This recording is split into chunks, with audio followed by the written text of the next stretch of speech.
Hello, assalamualaikum, inshallah you're well. My name is Nilly, and if you've come over for the first time, my channel is all about Muslim parenting, lifestyle. It's about me and my 2 kids and the baby. Here we go.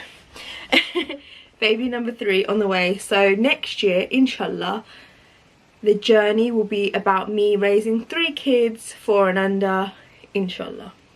So yeah, if that is something you would like to see, then please do hit the subscribe and the bell to be notified every time I upload a video. So today's video is going to be a pregnancy Q&A. I asked over on Instagram you guys to ask me questions about pregnancy and all that sort of stuff.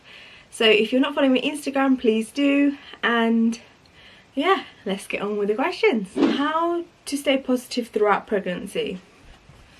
Well, this pregnancy I wasn't very positive, but with everything going on and like being overwhelmed. But I think to stay positive, just think about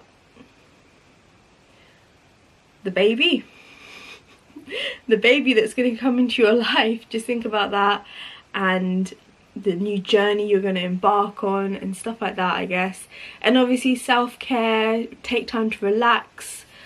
I don't know why I really struggle with self-care, but I mean, if I could, I would definitely relax more. Like tonight I did actually have a nice hot bubble bath, and that was really nice actually.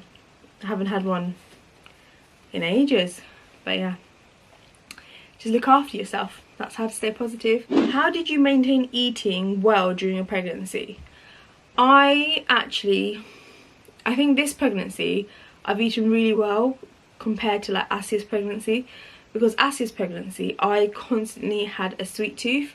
That was not good for me at all. With Camille I ate really well, and this pregnancy I've done really well as well. I think you know, I've had a bit of chocolate here and there, but I've just eaten smaller portions throughout the day, and I've just tried to maintain like a good diet. I'm super nervous about giving birth. How do you handle pain?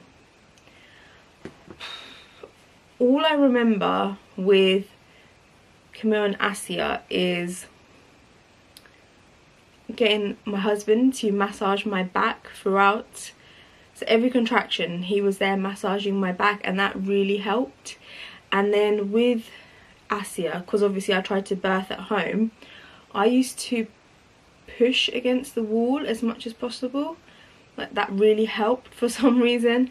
And then the big ball that you sit on, I did that. And obviously I had a water birth with Asia, and Camille was, I laboured with Camille in the water. I couldn't have him in the water with my first labour because I was way too anemic that time, so they didn't allow me.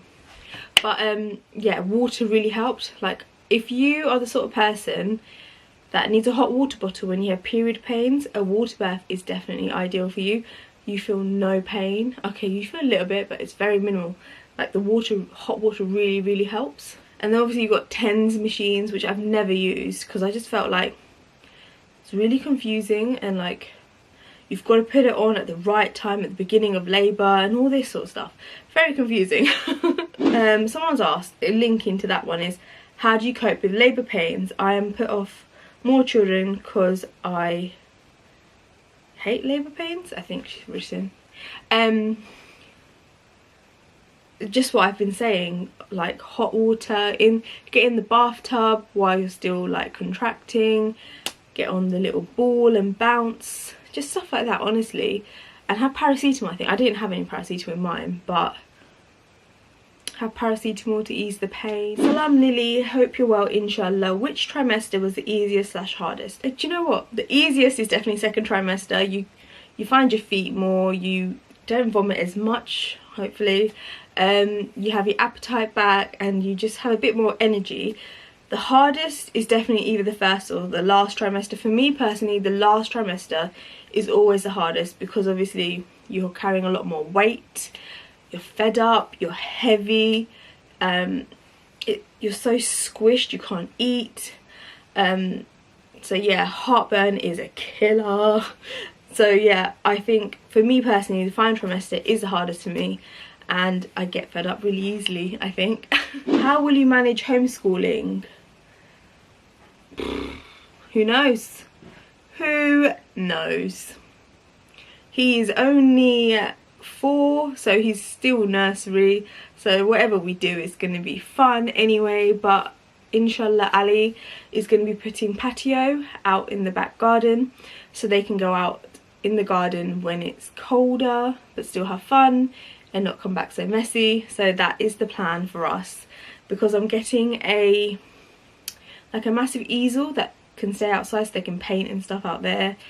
We're getting, inshallah, mud kitchen as well. I get asked this a lot, and it's not really pregnancy related, but it's always about whether I go to Nayor or like if my mum helps me and stuff with like the babies. I don't mention my parents or my family because they're not into this YouTube stuff, so there's no point mentioning them really. They live half an hour away from me, and as they don't like the whole vlogging thing, they're not in my content at all.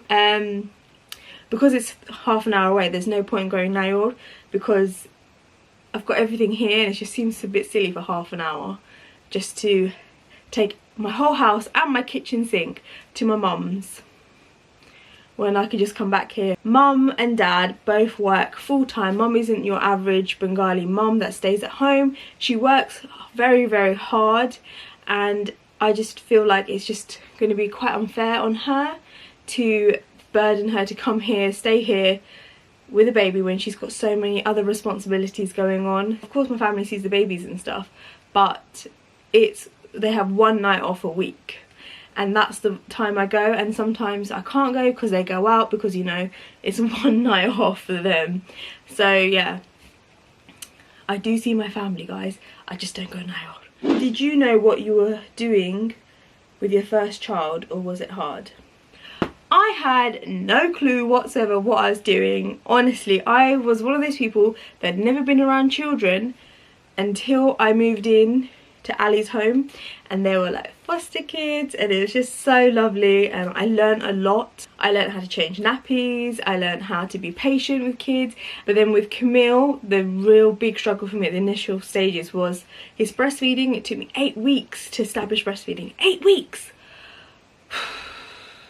So that really stressed me out, and then we moved when he was 8 weeks, so that stressed me out as well. But other than that, alhamdulillah, it's been a really lovely journey, and I've been learning. I'm still learning every day. I feel like this time it's going to be harder because obviously I've got 3 different age groups to deal with together on my own. So yeah, we'll see how we get on with that one. Do you want any more than 3? Whatever Allah wills. Whatever Allah wills. But truthfully, because I'm getting older, I felt this pregnancy really, really tiring. And if we were to have a 4th, I would wait 3 years. I'm going to feel sad that I didn't know it was my final pregnancy, if that makes sense. Which makes me want to have a 4th, and then that will be my final one. But it's a lot goes into like the 4th child, because you can't have a normal car. Like we're looking at SUVs at the moment, just to fit in 3 car seats. Who knows? And obviously logistically, are we going to be in a bigger house by then? Camille in 3 years will be 7, like, and that's when he will start school. Like, you know, so many factors. So we'll see. Whatever Allah wills will happen. But I'm not ruling it out. What gestation did you have your other 2 kids? Are you ready to pop? So with Camille, I had him at 39 weeks, and Asia, I had her at 38 weeks. I am currently 38 plus 3, so maybe this baby will go all the way full term, because I've never experienced that. Might even go overdue, or might come now. Who knows? You just don't know. Your thoughts on contraception. So I have been on the pill. It didn't affect me like emotionally or like hormonally. Sounds like I'm saying Hermione. Like my hormones were fine. I didn't cry and stuff. I didn't put weight on. But after Asia, I didn't go on any pills. And I naturally tried to use contraception, if that makes sense. I used the app Natural Cycles, and I used to put a thermometer in my mouth every morning, and I used to track my temperature, so I knew when I was ovulating and when I wasn't, so when I was fertile and when I wasn't. And I think that's the way I'm going to go after this pregnancy as well, inshallah. How to take care of health before getting pregnant, or should we go for any pre-pregnancy treatment? I have no idea about that, but I do know it is good to be having a good diet, being at a good weight, being unstressed. Unstressed, is that a word? Not being stressed. All those really help in conceiving and having a good pregnancy. How was your first trimester? Any nausea and how to deal with it? So yes, every single pregnancy I've had nausea. Asia's one was the worst. And I used to literally, if I was waking up at 7 AM, I'd set my alarm for 6:45 and I'd wake up at 6:45 and just eat a cracker first, and then at 7 AM get out of bed just to get something in my system, and I didn't vomit those days, or like ginger nuts and all that sort of stuff. What will the age gap be between all three of your babies, inshallah?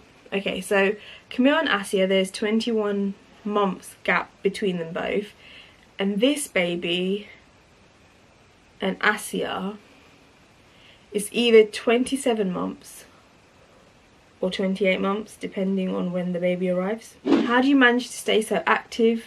Do you experience any back pain? I've got 2 little kids. I'm running after them. That's as active as I get, and to tire them out we go for walks. So that is my level of activity. And do you experience any back pain? Alhamdulillah, this pregnancy I have not had any back pain, apart from now when my body's getting ready for labour and delivery and all that. Alhamdulillah. With Asia I had SPD. This time I haven't had it. I had a little bit at the beginning, in the middle, but it's not been something that I can't cope with. Like I've just got on with it, really. Were all your pregnancies planned? What would you say is the perfect age gap? Okay, so Camille wasn't planned, but my other 2 were planned. More semi-planned. They were planned in the sense that we were discussing trying for another baby, but it happening within the month of discussing it, as opposed to trying for a few months. So planned, but quicker than we thought it would have happened. And the perfect age gap is definitely 3 years. How's your pelvic floor? Have you done anything differently to help your physical being? Guys, right, pelvic floor is very, very important, and it's so easy to forget, and I've spoken about it on my Instagram, and there is an actual, it's downstairs, there's an actual like device that you can insert to help with your pelvic floor, and it's with an app, like it links with an app, and you just tone up.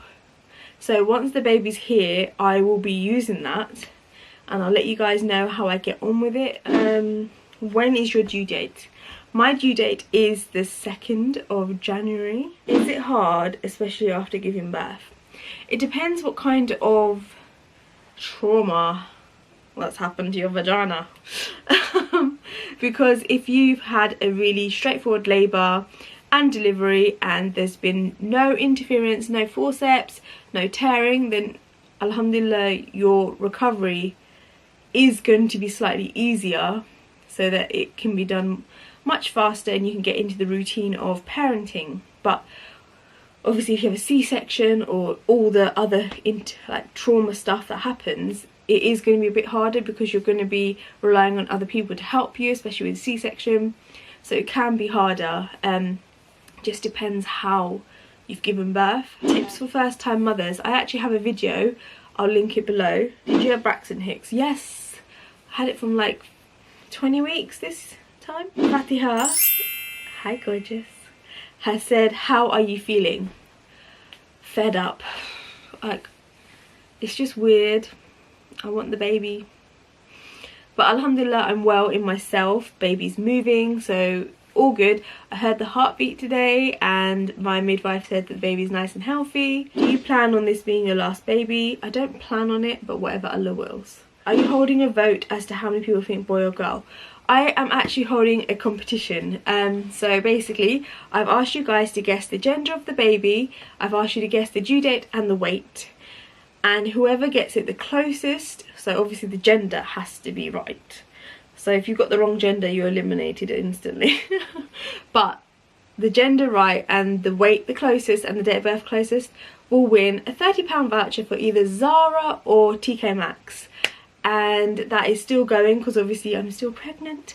So once I announce the birth, it will be the closing date. I'll link below the link to the actual Instagram post so you can see everyone's answers, because it's really fun to see. Please do enter it, because it is a bit of fun, but also there's a prize at the end for the winner. And also it's a massive thank you to you guys for letting me hit 20k, which I'm super duper pleased about. And that is it for the questions. I hope you enjoyed it. I love answering Q&As. I should do more of them really, shouldn't I? I hope you enjoyed the video. I will see you guys in my next video. So bye from me and the bump. Bye guys.